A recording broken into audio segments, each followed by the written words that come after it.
સંતના વચન પ્રમાણે સાધના કરી. આપણે બીમાર થઈએ અને ડૉક્ટરની પાસે જઈએ, નહીં ડૉક્ટરની પાસે નહીં, મેડિકલ સ્ટોરમાં જઈએ. એમાં 1000 પ્રકારની દવા છે.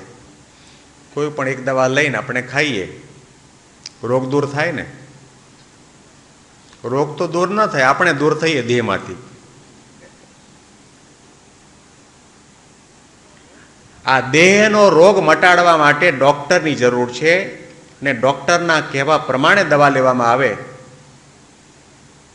તો એ દવાથી આપણને રોગ મુક્ત થઈએ. એમ આધ્યાત્મિક માર્ગની અંદર પણ આપણે મનગમતી દવા લઈએ, મનગમતી સાધના કરીએ, એ સાધનાથી આપણો ભવરોગ મટતો નથી. ભવરોગને મટાડવા માટે સાચા સંત, સાચા સદગુરુ પુરુષ, માયાપરના પુરુષ, એની આજ્ઞા પ્રમાણે સાધના કરવામાં આવે, આજ્ઞા પ્રમાણેની સાધનાની દવા લેવામાં આવે તો આપણા ગમે તેવા મહારોગ હોય તો પણ એમાંથી આપણને મુક્તિ મળે.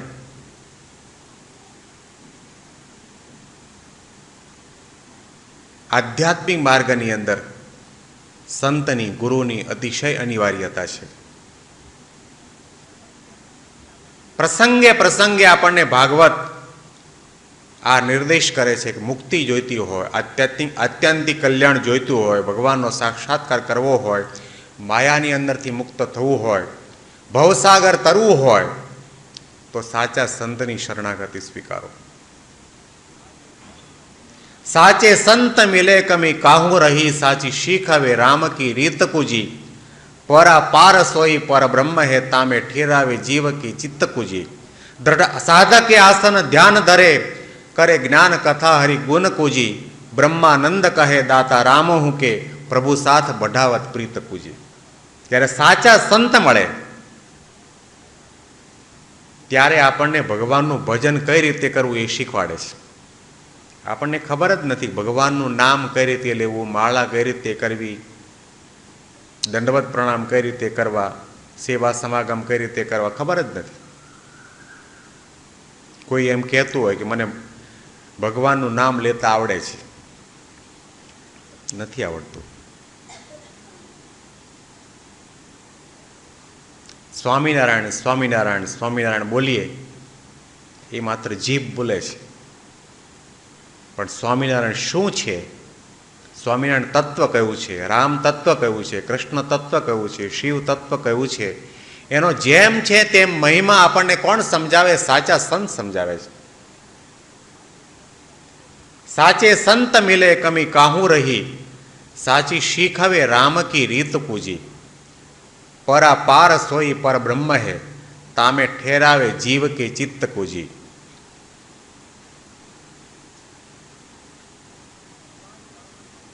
ભગવાન પરબ્રહ્મ પુરુષોત્તમ નારાયણ અનંતકોટી બ્રહ્માંડના આધાર છે, એના રચયિતા છે, કરતા હર્તા છે, સર્વોપરી છે, સદા સાકાર છે, સદા પ્રગટ છે. એ પરબ્રહ્મ પુરુષોત્તમ નારાયણની અંદર આપણા જીવની વૃત્તિને ત્યાં ચોંટાડે છે.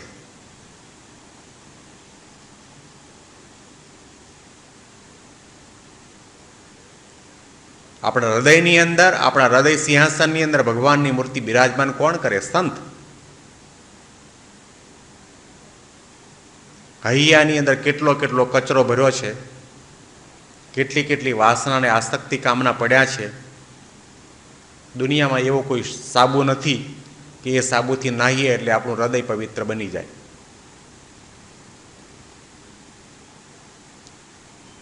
કેટલી કેટલી તીર્થયાત્રા કરવામાં આવે, ગંગા ગોદાવરી જેવા પવિત્ર નદી અને સંગમની અંદર સ્નાન કરવામાં આવે તો પણ આપણું હૃદય ઉજળું થાય તેમ નથી.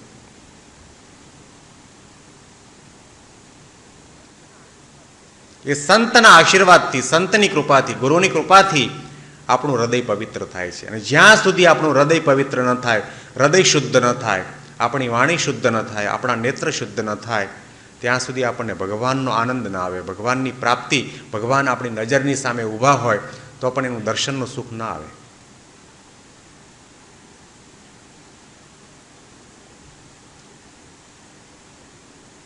હૃદયને પવિત્ર કરવાની જરૂર છે.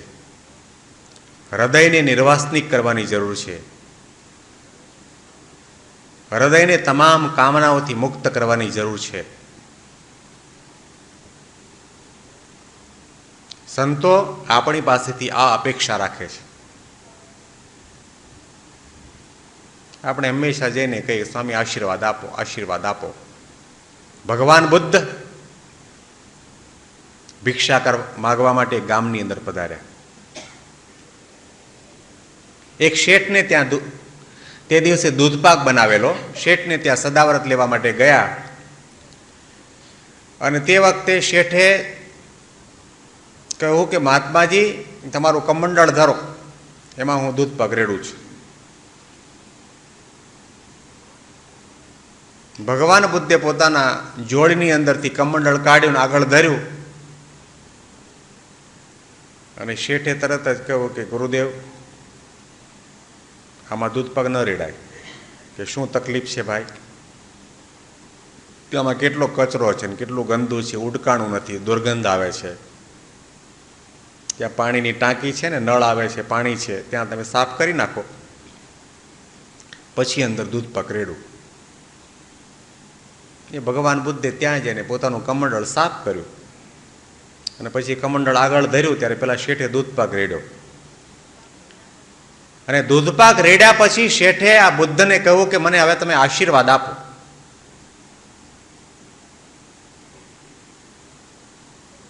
કારણ કે એની એવી કામના, સેવા કરતા હોય એની એવી ભાવના રહ્યા કરે કે આપણને સંતોના આશીર્વાદ મળે, ગુરુદેવના આશીર્વાદ મળે.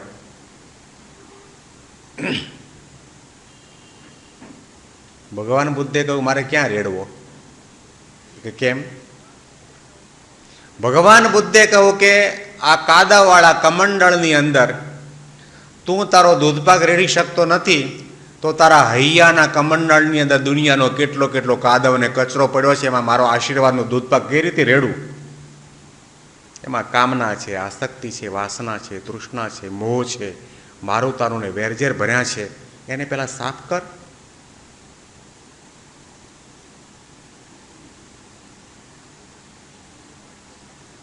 તારો દૂધપાક તો 5-25 રૂપિયાનો છે. દૂધપાક એમાં કદાચ તે ચારોલી નાખી હશે, બદામ પિસ્તા નાખ્યા હશે, કેસર નાખ્યું હશે. તારો 50 રૂપિયાનો દૂધપાક, એની કિંમત એટલી. પણ સંતના આશીર્વાદ,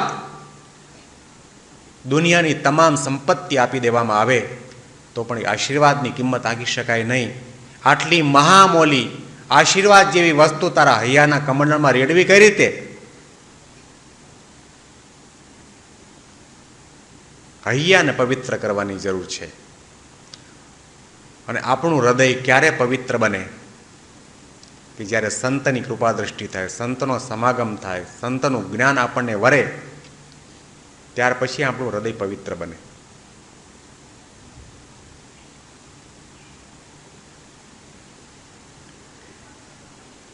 તો ગઈકાલના કથા પ્રસંગની અંદર ભગવાને પ્રસન્ન થઈને ધ્રુવજીને માગવાનું કહ્યું ત્યારે એમણે સંતનો સમાગમ માગેલો.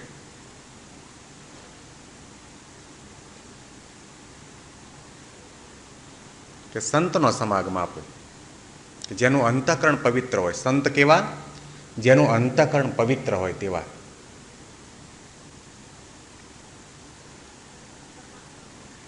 જે અંતરમાં સંત હોય, જેનું જીવન તમામ સંતમય હોય, જેની વાણી સંતની વાણી હોય, જેના નેત્ર સંતના નેત્ર. સંત શબ્દ છે માયા પરનો શબ્દ છે, કે સંત શબ્દની અંદર કોઈ જાતની આસક્તિ, કામના કે વાસના નથી. સંતને માત્ર બ્રહ્માંડોની અંદર કોઈ પણ તત્વની સાથે સાચો સંબંધ હોય તો ભગવાન પુરુષોત્તમ નારાયણની સાથે છે. અને એ સંત જ્યારે મળે, એ સંતની કૃપા દ્રષ્ટિ થાય તો આપણી સાધના એકદમ ટૂંકી બની જાય છે. એ ટૂંકા સાધનના અંતે પણ ભગવાનના દર્શન આપણને થાય. બિનુ સત્સંગ ન હરિકથા તા બિનુ મોહ ન જાય, મોહ ગયે બિન રામપદ હોવત નહીં અનુરાગ. જ્યાં સુધી સત્સંગ ન મળે, સાચા સંત ન મળે, બિનુ સત્સંગ ન હરિકથા. ભગવાનની કથા પણ ક્યારે થાય? કે જ્યારે સંત મળે ત્યારે.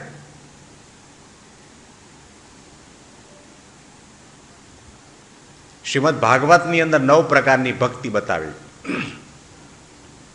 શ્રવણમ, કીર્તનમ, વિષ્ણુ સ્મરણમ, પાદ સેવનમ, અર્ચનમ, વંદનમ, દાસ્યમ, સખ્યમ, આત્મનિવેદનમ. એમાં સૌથી પહેલી ભક્તિ કઈ બતાવી? શ્રવણમ. વ્યાસ ભગવાને 9 પ્રકારની ભક્તિમાં પહેલી ભક્તિ શ્રવણ બતાવી. અને રામચરિત માનસ તમે વાંચો, તુલસીદાસજી એના રચયિતા છે. તુલસીદાસજી પોતે વ્યાસ ભગવાનની વિચારધારા કરતા કંઈક થોડા જુદા પડે છે. એમણે કહ્યું કે મને ભગવાન વેદ વ્યાસ સાથે કોઈ વિરોધ નથી. એમણે ભલે પોતાના ગ્રંથની અંદર 9 પ્રકારની ભક્તિમાં પહેલી ભક્તિ શ્રવણ ભક્તિ કઈ હોય, પણ મારી દ્રષ્ટિએ, મારા અનુભવ પ્રમાણે સૌથી પહેલી ભક્તિ પ્રથમ ભક્તિ સંતન કર સંગા, દૂસરી રતિ મમ કથા પ્રસંગા. વ્યાસના સિદ્ધાંત કરતા તુલસીદાસજી થોડા જુદા પડ્યા. એમણે પહેલી ભક્તિ કઈ બતાવી? પ્રથમ ભક્તિ સંતન કર, સાચા સંતનો સમાગમ કરવો એ પહેલી ભક્તિ. એમને ખબર છે કે સંતનો સમાગમ થાય, સંત મળે ત્યાર પછી જ ભગવાનની કથા થાય છે. જ્યાં સુધી જીવનની અંદર સંત ન મળે ત્યાં સુધી ભગવાનની કથા પણ થતી નથી. ઘણા બધા માણસોને મળવાનું થાય, કોઈ દિવસ કોઈએ ભગવાનની કથા કહી તમને? ક્રિકેટની વાતો થાય, કોણે કેવું બોલિંગ કર્યું, કોણે કેવું બેટિંગ કર્યું, શેરના ભાવ શું ચાલે છે, બજાર કેમ ચાલે છે, ધંધા પાણી કેમ ચાલે છે, અમારો દીકરો લગ્ન કરવા તૈયાર થયો છે, કોઈ તમારા ધ્યાનમાં હોય તો કહેજો. આવી બધી વાતો થાય. ભગવાનના મહિમાની વાતો, ભગવાનની વાતો, આત્માનું બંધન તૂટે છૂટે, હૈયાની વાસના બળે, એવી પ્રકારની વાતો સંત મળે ત્યારે થતી હોય છે. બીનું સતસંગ ન હરિકથા, તા બીનું મોહ ન જાય. મોહ ગયે બીનું રામપદ હોવત નહીં અનુરાગ. જ્યાં સુધી હૈયામાં જે મોહ છે એની નિવૃત્તિ ન થાય, હૈયાની ધરતી ઉપર મોટા મોટા મોહના ઝાડ ઉગ્યા છે, એ ઝાડ નિર્મૂળ ન બને, ઝાડને આપણે ઉખેડી ન નાખીએ અને આપણું હૃદય પરમ પવિત્ર ન બને ત્યાં સુધી એ હૈયાની અંદર, સિંહાસનની અંદર ભગવાન બિરાજમાન થતા નથી. કપાઈ જાય છે જો વાડ વાસનાઓની, તો હૃદયની ધરતી ઉપર સાચો પ્યાર જાગે છે. હૈયાની ધરતી ઉપર વાસનાના એટલા ઊંડા મૂળવાળા મોટા મોટા ઝાડ ઉગ્યા છે, એ કપાય નહીં ત્યાં સુધી એ ધરતી ઉપર ભગવાનના પ્રત્યેનું પ્રેમ વૃક્ષ છે ઊભું થતું નથી.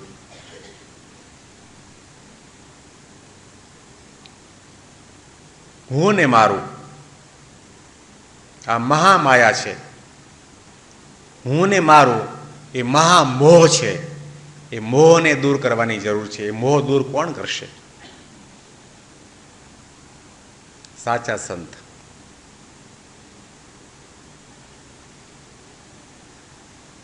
ધ્રુવજીએ જ્યાં સુધી પોતાના ગાલની સાથે ભગવાનના કર્કમળનો શંખ લાગેલો હતો ત્યાં સુધી ભગવાનની પાસે સંતના સમાગમની યાચના કરી, પરંતુ ગાલ ઉપરથી શંખ ઉઠાવી લીધો અને શું માગ્યું? પિતાજીના ખોળામાં બેસવાનું મળે તેવું કૃપા કરો. જ્ઞાન નથી.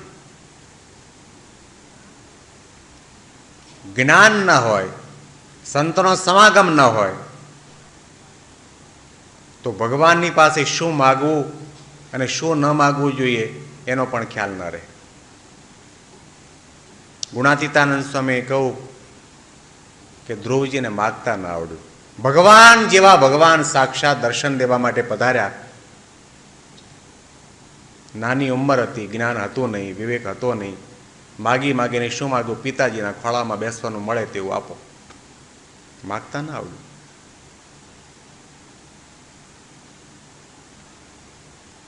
ભગવાનની પાસે માગવું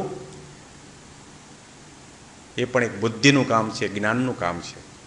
ભગવાન સ્વામિનારાયણ સારંગપુરની અંદર બિરાજમાન હતા અને તે વખતે હોળી ધૂળેટીના પ્રસંગ ઉપર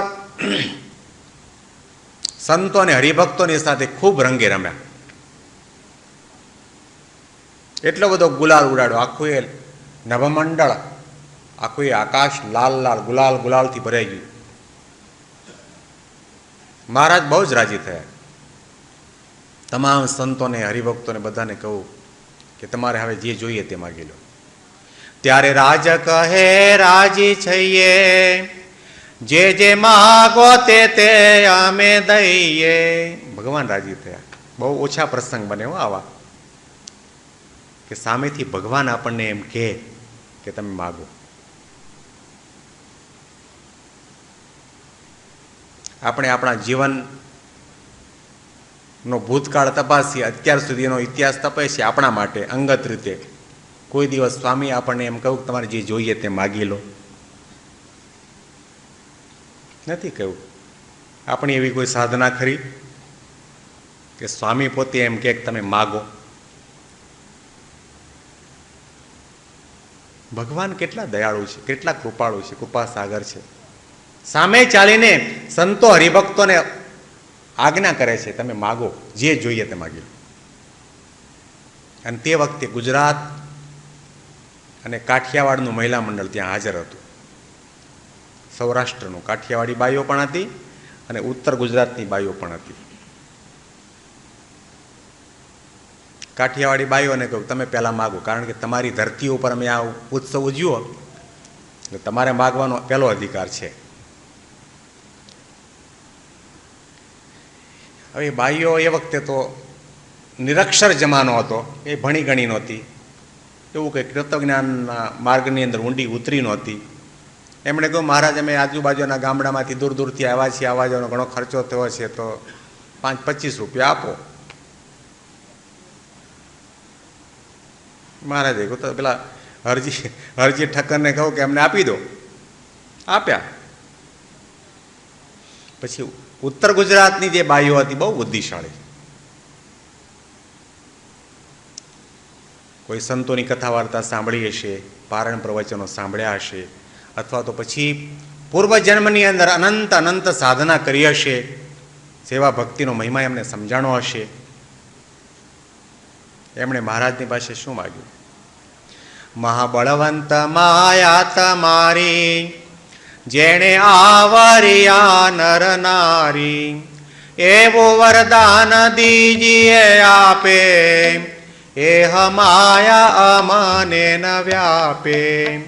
વળી તમારે વિશે જીવન, નાવે મનુષ્ય બુદ્ધિ કોઈ દન. જે જે લીલા કરો તમે લાલ, તેને સમજું અલૌકિક ખ્યાલ. સતસંગી જે તમારા કાવે, તેનો કેદી અભાવ ન આવે. મોટા મોટા વિદ્વાનો જેને આ વસ્તુ માગવાનો વિચાર સુદ્ધા ન આવે, એવું અદ્ભુત આ બાઈઓએ મહારાજની પાસે માગ્યું. મહાબળવંત માયા તમારી. માળા કરીએ છીએ, કંઠી ગળામાં છે, મંદિરે જઈએ છીએ, દાન ધર્માદો કરીએ છીએ, કથા વાર્તા કરીએ, સાંભળીએ છીએ, પણ કોઈ દિવસ આપણને એમ થયું કે માયા બહુ બળવાન છે? કોઈ દિવસ આપણને એવો વિચાર આવ્યો ખરો કે આપણે માયામાંથી મુક્ત થવું છે? કોઈ દિવસ આપણને એવો વિચાર આવ્યો ખરો કે ભગવાનનું દર્શન કરીએ, ભગવાનની કથા સાંભળીએ, ભગવાનની સેવા કરીએ, ભગવાનની પૂજા કરીએ, ત્યારે આ માયા વચ્ચે વિઘ્ન કરે છે? વિચાર આવે છે? વિચાર નથી આવતો. આ બાઈઓને કેવો વિચાર આવ્યો કે આ માયા છે મહાબળવાન છે, માટે કૃપા કરી અને આ માયાની અંદરથી અમને ઉગારો, અમારું રક્ષણ કરો. અને વાત સાચી છે, માયા છે ને મહાબળવાન છે. મોટા ઋષિ મુનિઓને પણ પોતાના માર્ગની અંદરથી પાડનાર માયા છે.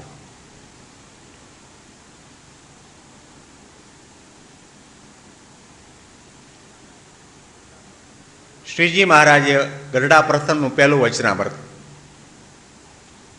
અને એમાં બીજો પ્રશ્ન તમે વાંચજો કે ભગવાનની માયા કહેવામાં આવે છે, માયાનું શું રૂપ છે, ત્યારે શ્રીજી મહારાજે એનો ઉત્તર આપ્યો કે ભગવાનનું ભજન કરતા, ભગવાનનું ધ્યાન કરતા, ભગવાનની ભક્તિ કરતા જે કંઈ વિઘ્નરૂપ થઈને આવી ઊભો રહે, આવરણ થઈને આવીને ઊભો રહે, એને માયા કહેવાય.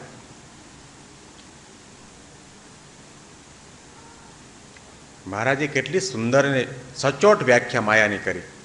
ઘણા એ વર્ષો પહેલા યોગીજી મહારાજ પોતે આફ્રિકા પધારેલા, અને તે વખતે મારા ખ્યાલથી કંપાલા કે મંબાસાની અંદર આ પ્રસંગ બનેલો. ત્યાં એક આશ્રમની અંદર ભારતના કોઈ મહાત્મા છેલ્લા 1 મહિનાથી માયા વિષય ઉપર પ્રવચન આપતા હતા, દરરોજ સવારના 2 કલાક ને સાંજના 2 કલાક. એના આયોજકોએ યોગીજી મહારાજને વિનંતી કરી કે તમે અમારે ત્યાં પધારો, આ પ્રવચન માળા ચાલે છે. એટલે એ વખતે સંત સ્વામી પણ ત્યાં સાથે હતા. યોગીજી મહારાજ ત્યાં પધાર્યા. સંત સ્વામીને કહ્યું 2-5 મિનિટ તમે પ્રવચન કરો. સંત સ્વામીને ખ્યાલ નથી કે અહીંયા આગળ શું પ્રવચન માળા ચાલે છે, શું છે શું નહીં. આ તો મહારાજને યાદ કરીને એમણે પ્રવચન શરૂ કર્યું કે શ્રીજી મહારાજે કહ્યું છે કે માયામાંથી મુક્ત થવું. ને માયા કોને કહેવાય? કે ભગવાનનું ભજન કરતા જે કંઈ વિઘ્નરૂપ થઈને ઊભું રહે, વચ્ચે આવરણ રૂપ થાય, એ માયા. ઘણા બધા સભાની અંદર આવીને બેઠા હતા. એમણે કહ્યું કે સ્વામી, છેલ્લા 1 મહિનાથી દરરોજના 4-4 કલાક સુધી અમે આ માયાનું નિરૂપણ સાંભળીએ છીએ, પણ હજી સુધી હાથમાં મુદ્દો આવ્યો જ નથી, સમજાણું નથી માયા કોને કહેવાય. મહારાજે વચનામૃતની અંદર ગામડાનો અભૂત બાળક અને અભૂત ખેડૂતથી માંડીને મોટા મોટા વિદ્વાનોને પણ સમજાય એવી સરળ અને રોચક ભાષાની અંદર તત્વજ્ઞાનની વાતો અદ્ભુત રીતે કરેલી છે. પણ આપણા ગુજરાતીઓની મોટા મોટી ખામી અને ભૂલ એ હોય છે કે આપણે વાંચવામાં બહુ આળસુ, વાંચતા જ નથી. બસ પ્રકાશ આવતા હોય, પત્રિકા આવતી હોય, પ્રેમવતી આવતી હોય, સ્વામિનારાયણ બ્લિસ આવતું હોય, હિન્દી માસિક આવતું હોય, ઘણા બધા આધ્યાત્મિક ગ્રંથો હોય ઘરની અંદર. વાંચવાનું નહીં, એના રેપર એમનામાં જ પડ્યા, ખોલ્યા વગરનું જ હોય, ટેબલ ઉપર હોય. આવે છે? હા, જરૂર આવે છે. વાંચો છો કોઈ દિવસ? આપણને વાંચવામાં, ગુજરાતીઓને વાંચવામાં રુચિ જ નહીં. અને જ્યાં સુધી આપણે નહીં વાંચીએ ત્યાં સુધી આ બધું મહિમા જ્ઞાન ક્યાંથી આવશે? આપણે ક્યાંથી સમજાશે?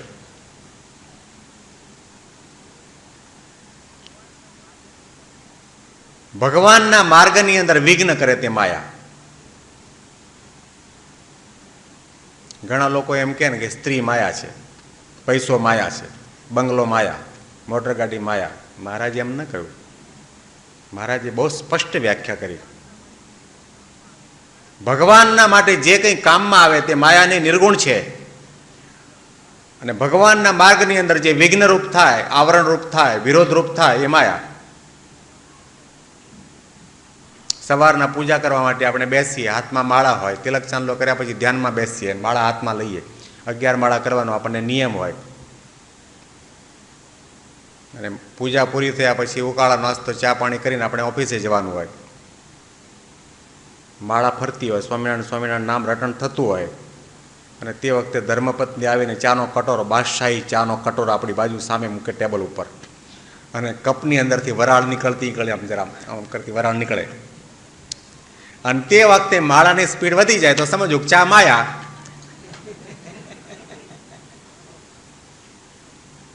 માળાની સ્પીડ વધી જતી હોય કે હમણાં ઠંડો પડી જશે. માયા. કે ભગવાનને મૂકીને આપણું મન ચામાં કેમ ગયું?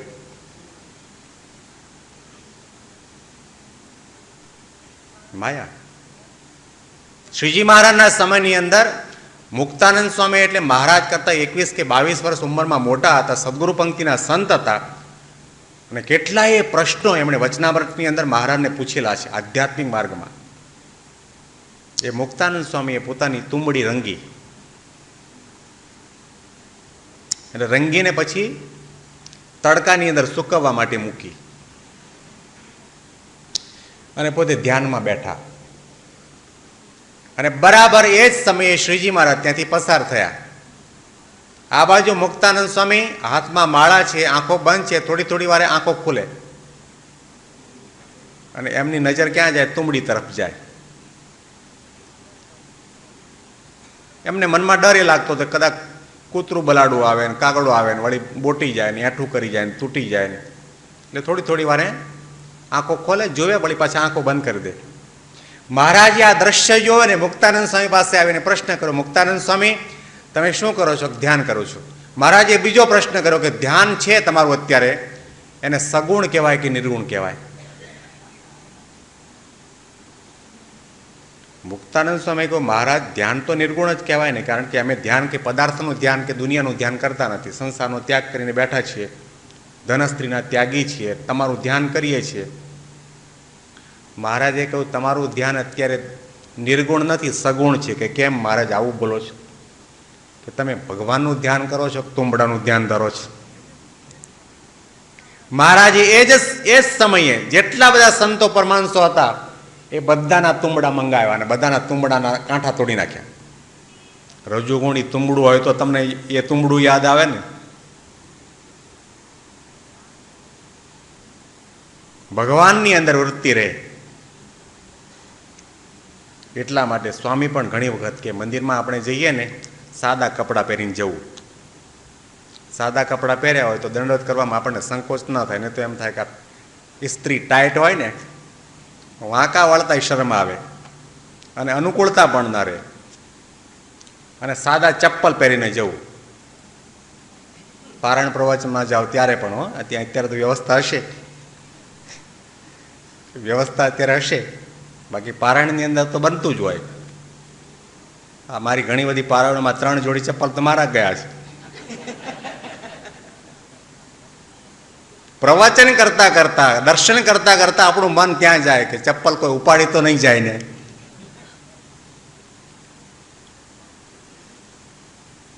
ભગવાનનું ભજન કરતા, ભગવાનની ભક્તિ કરતા જે કંઈ વિઘ્નરૂપ થાય એ માયા.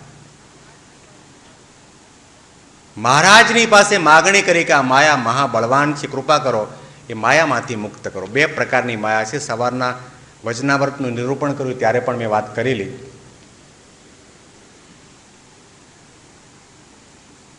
એક સામાન્ય માયા છે અને બીજી મહામાયા છે. મહામાયા કોને કહેવાય? કે ભગવાન સાક્ષાત પરબ્રહ્મ પુરુષોત્તમ નારાયણ આ પૃથ્વી ઉપર માનવ શરીર ધારણ કરીને પધારે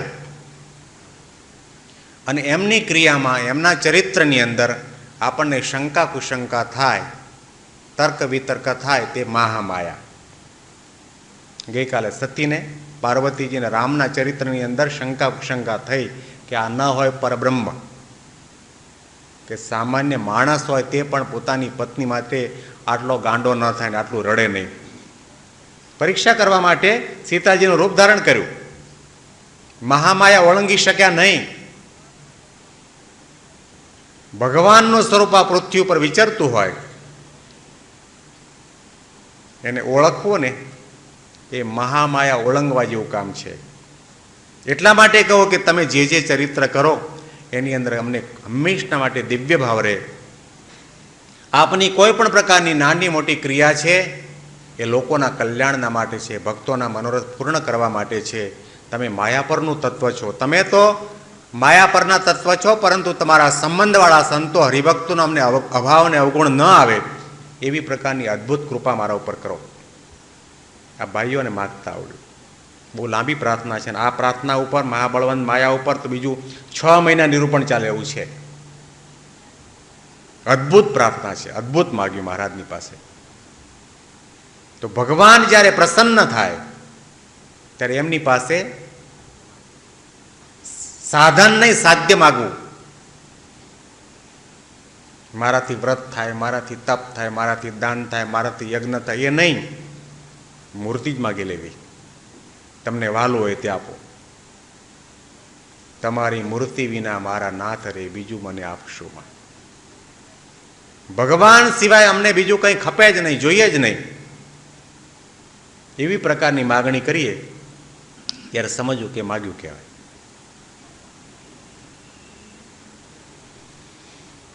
ગઈકાલના કથા પ્રસંગની અંદર નાભીને ત્યાં ભગવાન પુત્ર રૂપે પ્રગટ થયા ઋષભદેવ ભગવાન.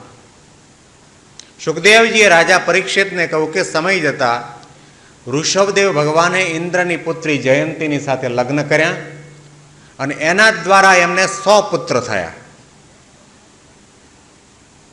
અને એક વખત પરીક્ષિત ઋષભદેવ ભગવાન બ્રહ્માવર્ત દેશની અંદર પોતાના 100 પુત્રોને ભેગા કરીને ઉપદેશ આપવા માટે બેઠા.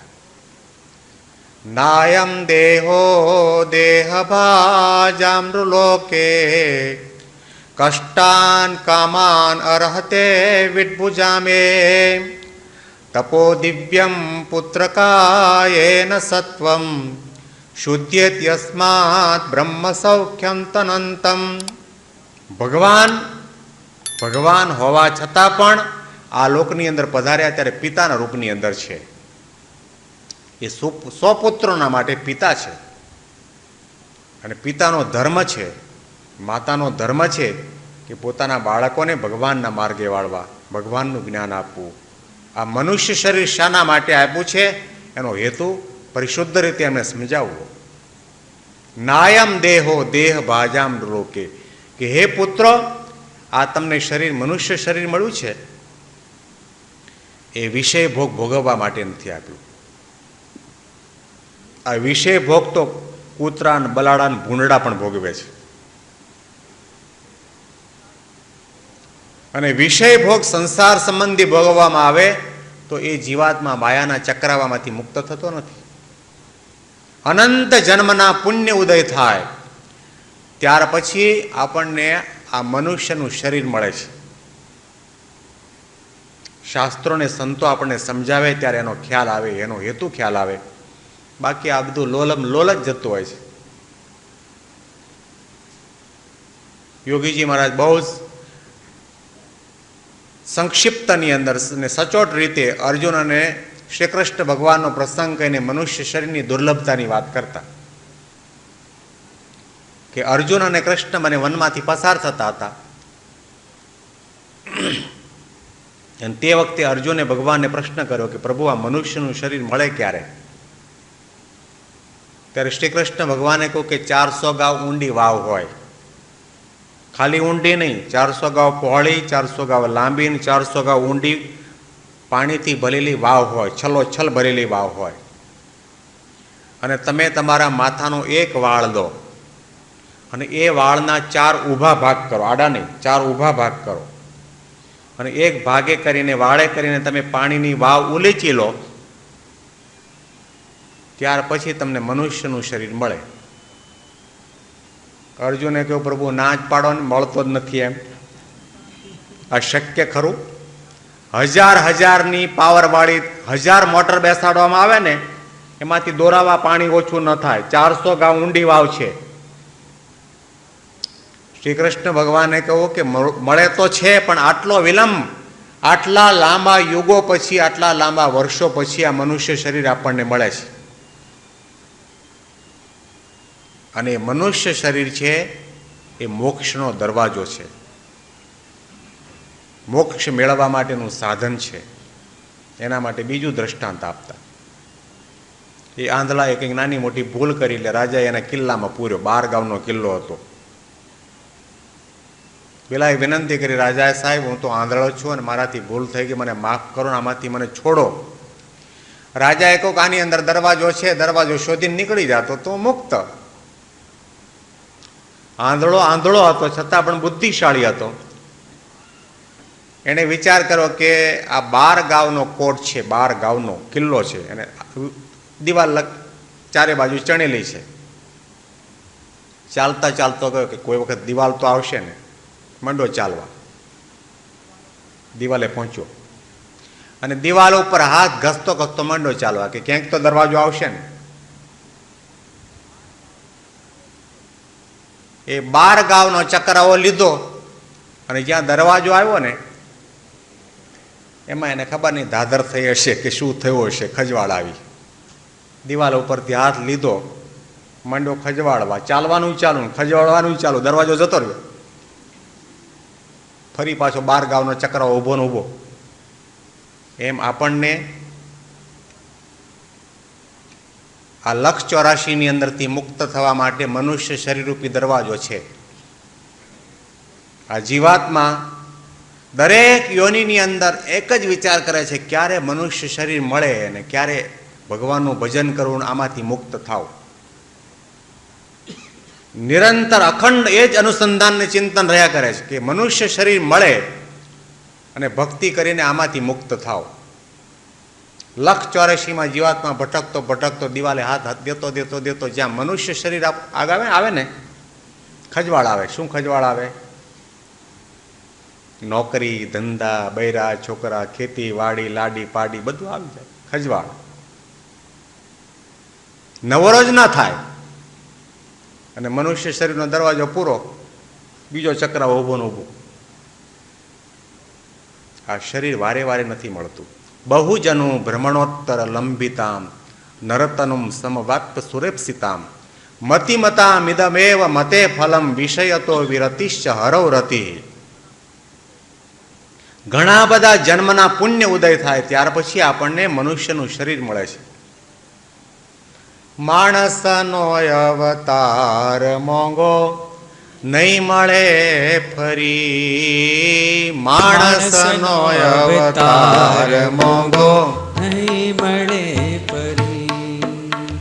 નહીં મળે ફરી રે મોંઘો નહીં મળે ફરી. માણસનો અવતાર મોંઘો માણસનો અવતાર મોંઘો નહીં મળે ફરી. ભજી લે ભગવાન સાચા સંતને મળી. ભજી લે ભગવાન સાચા સંતને મળી. સંતને મળી રે સાચા સંતને મળી. ભજી લે ભગવાન સાચા સંતને મળી. વચનમાં વિશ્વાસ રાખી ભજનમાં ભળી. વચનમાં વિશ્વાસ રાખી ભજનમાં ભળી. પૂર્વ કેરા પાપ તારા તો જશે બળી. પૂર્વ કેરા પાપ તારા તો જશે બળી. ભજી લે ભગવાન સાચા સંતને મળી. માણસનો અવતાર મોંઘો નહીં મળે ફરી. માણસનો અવતાર મોંઘો નહીં મળે ફરી. મનુષ્ય શરીર વારે વારે નથી મળતું. મનુષ્ય શરીર તો પારસમણી જેવું છે, ચિંતામણી જેવું છે, કલ્પવૃક્ષ જેવું છે. યોગીજી મહારાજ બીજો પણ પ્રસંગ કહેતા, એક મહાત્માજી તીર્થયાત્રા કરવા માટે નીકળ્યા ને એની પાસે પારસમણી હતો. એક ગામના ભાગોળમાંથી પસાર થયા. આમાં એક શેઠ હતા, મેલા ગેલા કપડા હતા, નાની એવી દુકાન હતી અને પૈનું તેલ વેચે. ગરાગની લાંબી લાઈન લાગેલી. મહાત્માજીને દયા આવી ને વિચાર થયો, ચાલો આનું દારિદ્ર્ય આપણે ટાળીએ. એની પાસે જઈને કહ્યું, શેઠ મારે યાત્રા કરવા માટે જવું છે અને મારી પાસે આ પારસમણી છે. પારસમણી જો લોખંડને અડે તો સોનું થઈ જાય અને પેલાને તો પૈની પેદાશ નહીં, ઘડીની નવરાશ નહીં. એ મહાત્માજી મારી પાસે ટાઈમ નથી, નો ટાઈમ, તમારે જે આપવું હોય તો ઉપર આવો, અંદર ગોખલા મૂકીને જતા રહો, જાઓ. મહાત્માજી ઉપર ચડ્યા, પારસમણી ગોખલા મૂક્યો ને ચાલતા થયા. 6-8 મહિના સુધી યાત્રા કરીને પછી પાછા ફર્યા. રસ્તામાં આવતા આવતા વિચાર કર્યો, ત્યારે વિચાર કરવા માંડ્યા કે હું જ્યારે જઈશ ત્યારે પેલા શેઠને તો મોટા મોટા સોનાના બંગલા થઈ ગયા હશે ને મને ઓળખે તો સારું. આવીને જોયું તો એની એ લાંબી લાઈન, પૈનું તેલ આપે. એ શેઠ મારો પેલો પારસમણી કે તમે જ્યાં મૂક્યો હોય ત્યાંથી લઈ લો. શેઠ ઉપર ચડ્યા અને ગોખલામાં જોયું તો પારસમણી ઉપર કિલો ધૂળ ચડી ગયેલી. પોતાના કપડાથી ખંખેર્યો અને સાફ કર્યો અને શેઠની પાસે આવીને કહું, ખભો હલાવીને કે મૂરખ, આ શું છે, તને કંઈ ખબર છે કે શું? આ પારસમણી છે, અને આ પારસમણી જો લોખંડને અડાડવામાં આવે તો લોખંડ સોનું થઈ જાય. સોનું શબ્દ સાંભળ્યો ને એકદમ જાગ્રત થયું. એમ પેલા ગ્રાહકની લાઈન ઊભી હતી ને એને કહ્યું, તમે કાલે આવજો, હમણાં રહેવા દો. દરવાજા બંધ કર્યા. કે તને વિશ્વાસ ના આવતો હોય તો લોખંડનો ટુકડો લાવો, હમણાં સોનું કરી બતાવો. પણ એ શેઠના કરમ ફૂટલા. વજન કરવાનું ત્રાજવું હતું ને છાબડા હતા વાંસમાંથી બનાવેલા. એને પેલી સાંકળની દોરી નહીં, દોરડાની દોરી, ઉપરનો દાંડો લાકડાનો તોડવા માટે. અને વજન કરવા માટેના વજનિયા હતા ને શેર બશેરના પથરા હતા. લોઢા વગર સોનું કરવું શેનું? મહાત્માજી આમ નજર કરી તો દરવાજાની અંદર એક નકોચો હતો લોખંડનો. એને આમ જઈ લઈને લગાડ્યો ને અડકાડ્યો. નકોચો સોનાનો. અને પેલો પગે લાગ્યો, ગુરુદેવ 2 દિવસ માટે આપતા જાઓ. અરે મૂરખ, 6 મહિના સુધી તને આપ્યો અને તે એનો ઉપયોગ ના કર્યો. હવે 2 દિવસ તો 2 મિનિટ પણ ના મળે. ધારો કે તમે અહીંયા જેટલા બેઠા છો,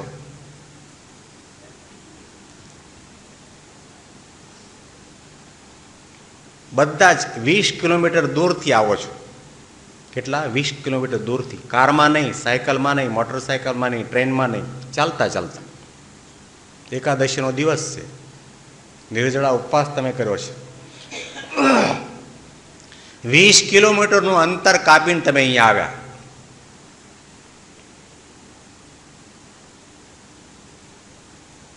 હવે અત્યારે ગરમી કેટલી બધી, કેટલી તરસ લાગી હોય, થાકીને લોથ થઈ ગયા હો, અને અહીંયા આવ્યા પછી તમને ભૂખ પણ એટલી લાગી છે, તરસ પણ એટલી લાગી છે, થાક પણ એટલો બધો લાગ્યો છે, અને તમને અત્યારે એક પારસમણી આપવામાં આવે, તમે શું કરો? સાચું કહેજો.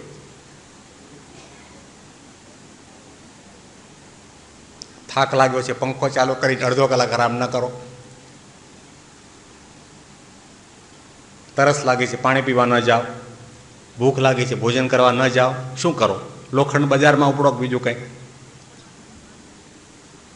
1 મિનિટ પણ આપણે બગાડીએ નહીં કે આ સમય પારસમણી 1/2 કલાકમાં પાછો લેવામાં આવશે એમ શરત કરવામાં આવે.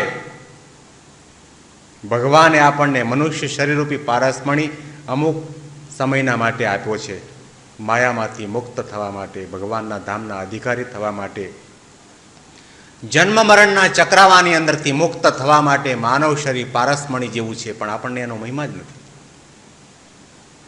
ઋષભદેવ ભગવાન પોતાના પુત્રોને ઉપદેશ આપી રહ્યા છે કે આ મનુષ્ય શરીર છે એ વિષય સુખ ભોગવવા માટે નથી, આત્માના કલ્યાણને માટે મળ્યું છે. નાયમ દેહો દેહ ભાજામ લોકે.